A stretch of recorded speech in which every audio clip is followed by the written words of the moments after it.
नमस्कार, मैं हूं गुंजन जोशी और आप देख रहे हैं पकड़ू.com। 14 दिसंबर को दिल्ली के रामलीला मैदान में वोट चोर गद्दी छोड़ अभियान के तहत कांग्रेस एक महारैली का आयोजन करने जा रही है।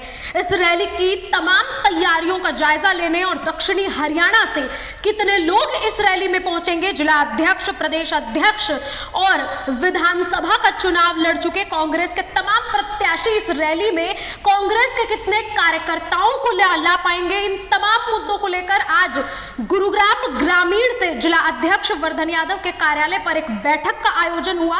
इस बैठक में कांग्रेस के प्रदेश अध्यक्ष राव नरेंद्र सिंह, सीएलपी लीडर भूपेंद्र सिंह हुड्डा, साथ ही साथ कांग्रेस के प्रभारी, हरियाणा कांग्रेस के प्रभारी बीके हरिप्रसाद समेत तमाम कांग्रेस के बड़े दिग्गज नेता मौजूद रहे।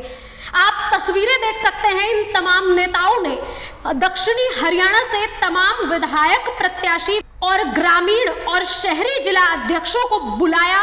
मंच पर तमाम लोगों ने अपना संबोधन दिया और सभी लोगों ने इस रैली को लेकर कांग्रेस कार्यकर्ताओं में जोश भरने का काम किया। ऐसे में इस पूरी रैली को लेकर और इस रैली में हरियाणा की भागीदारी को लेकर इन तमाम नेताओं ने आखिर क्या कहा, आइए आपको वो सुनवाते हैं।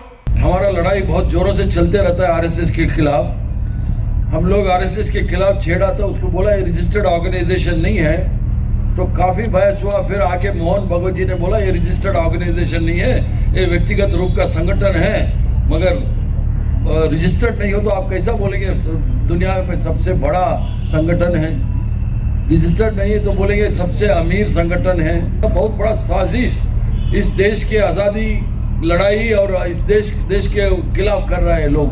इसलिए आप सतर्क रहना है, क्योंकि हरियाणा, जैसे हुड्डा जी ने कहा, सरकार आपका बनने का था, सरकार कांग्रेस का मुख्यमंत्री बनने का था, आप कुछ लोग मंत्री बनने वाले थे, उसको छीन के 0.5% में आप लोग आ रहे हैं। इतना चोरी करने के बावजूद आप लोग 8 क्षेत्र में 23-22 हज़ार से आ रहे हैं। सिर्फ 8 क्षेत्र में, एक क्षेत्र में 3-3 हज़ार का चोरी करके ये लोग सरकार बनाया है।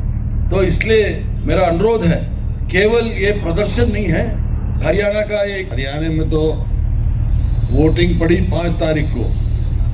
इलेक्शन कमीशन कहता है कि वोट पड़ी हैं 61.09, 61% वोट पड़ी। फिर 6 तारीख आया, 6 तारीख को कहता है वोट पड़ी हैं 65.65, 65.65। 8 तारीख को सुबह गिनती होनी है, 7 तारीख को 9:15 बजे इलेक्शन कमीशन कहता है नहीं, पोलिंग परसेंटेज हुई है 67.90, 67.90। जब 7% वोट का फर्क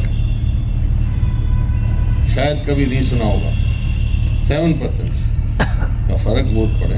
इसका मतलब क्या है? क्या मशीन वोट पड़ने के बाद भी वो वोट डालती रही क्या? वो क्या था? इस किस्म से इलेक्शन कमीशन की जो है और राहुल जी ने बहुत अच्छी तरह से प्रदर्शन किया और इसी वास्ते उन्होंने फैसला किया, कांग्रेस हाईकमान ने, खड़गे साहब ने, राहुल जी ने, ये प्रदर्शन किया जाए, वहाँ रैली की जाए। उसमें और बहुत सारी बातें आएंगी, तो इसमें कोई दो राय नहीं। सबसे बड़ा धोखा हरियाणा के लोगों के साथ हुआ है। आपकी सरकार गई है तो आपकी जिम्मेवारी है सबसे ज्यादा भीड़ वहां आप लेके जाएं। राहुल जी ने जो ये मुद्दा उठाया, हम हरियाणा के लोग बहुत आभारी हैं इस बात की कि हमें तकलीफ थी इस बात की कि हरियाणा के लोग चाहते थे कांग्रेस का राज बने और ये विधिवत रूप से समझ लीजिए डिक्लेरेशन बाकी थी और लोगों ने वोट भी दिया, ये कहा जाए, इसमें कोई शक की बात नहीं है। लेकिन जिस तरीके से ईवीएम में गड़बड़ कहे या वोटों के अंदर हेरा फेरी कहे, बैटरियों में परसेंटेज में गड़बड़ कहे, जो भी तरीका हुआ कि बीजेपी हारी हुई, इस बाजी को लेके चली गई हमारे हाथ से और सभी लोगों को अफसोस है, सभी लोगों को महान दुख है। और आदरणीय राहुल जी ने हमारे इस दुख को समझा और गहराई से 1 साल तक इसका अध्ययन करने के बाद फिर इस निष्कर्ष पे आकर के 5 अक्टूबर को इंदिरा भवन के अंदर मीडिया के सामने जो घोषणा की, बताया कि किस तरह से इन लोगों ने गड़बड़ की है और इसका पूरे देश के अंदर संदेश देना चाहिए। तो आप सब हरियाणा के साथियों का हमारा धर्म और फर्ज बनता है कि अपने नेता जो इतना हमारे लिए पेन ले रहे हैं, हमारे लिए तकलीफ कर रहे हैं और हमारे लिए हर मैदान में जाने को तैयार है, कि उनकी बात को ये रैली के माध्यम से हम देश तक पहुंचाएं। सभी देशवासियों को पता लगना चाहिए कि दुख अकेले हरियाणा का नहीं है, ये पूरे देश का। 14 तारीख को रामलीला ग्राउंड दिल्ली के अंदर एक कांग्रेस की बहुत बड़ी रैली की जाएगी। लोकतंत्र को बचाने की रैली है।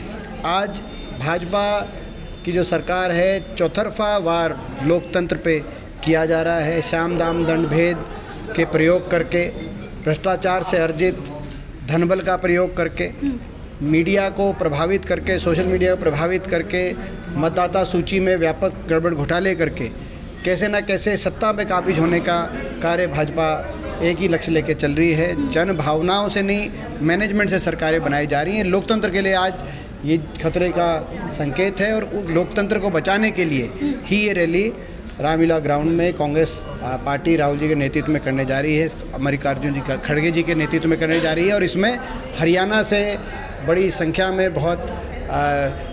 में लोगों का हिस्सेदारी रहेगी। हमारे हरियाणा में न केवल वोट चोरी हुई बल्कि पूरी की पूरी सरकार चोरी हुई है। हमने केवल ये मजबूती दिखानी है कि कुछ लोग ये कह रहे हैं मैदान में आकर कि राहुल गांधी जी ने गलत मुद्दा उठा रखा है। आज हमारा पार्टी का मंच है। अध्यक्ष जी, प्रभारी जी, आपसे अनुरोध है, जो हमारे एआईसीसी मेंबर्स हैं, जो हमारे पीसीसी मेंबर्स हैं, जो बाकी प्रभारी हैं या जो इंचार्ज हैं या जो जनरल सेक्रेटरी हैं, सबकी जिम्मेवारी लगाएं। हमारे जिले के 4000 टोटल लिखवाए थे, तो हम समझते हैं कि 4 से 5000 के बीच में एग्जैक्टली हम वो लोग लेके आएंगे। उस दिन 1000 आदमी जो है प्रति विधानसभा लगे थे और हमारे जिलाध्यक्ष के साथ मिलके गुड़गांव ग्रामीण में जिम्मेदारी लेंगे और 1000 लोगों से ज्यादा की संख्या लेकर के आपके बीच में कांग्रेस के झंडे को लेकर के वहां पर जरूर पहुंचेंगे।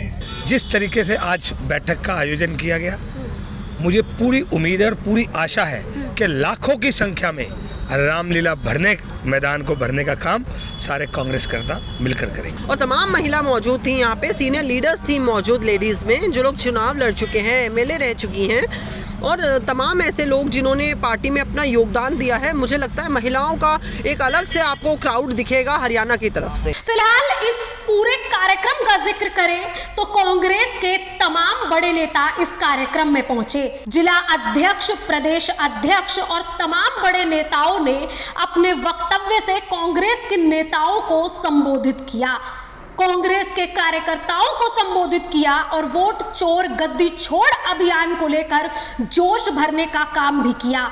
फिलहाल ये तो देखना होगा कि कांग्रेस जिस तरह इतने बड़े स्तर पर कांग्रेस के कार्यकर्ताओं में इस कार्यक्रम को लेकर, इस महारैली को लेकर जोश भरने का काम कर रही है, ये तो 14 तारीख को ही पता चलेगा कि कितनी भागीदारी, या यूं कहें कि कांग्रेस कार्यकर्ताओं की कितनी भागीदारी इस महारैली में दिखाई देती है। फिलहाल इस पूरी महारैली को लेकर और इस कार्यक्रम को लेकर आपकी क्या राय है, कमेंट कर जरूर बताएं और चैनल को लाइक और सब्सक्राइब जरूर करें। नमस्कार, धन्यवाद।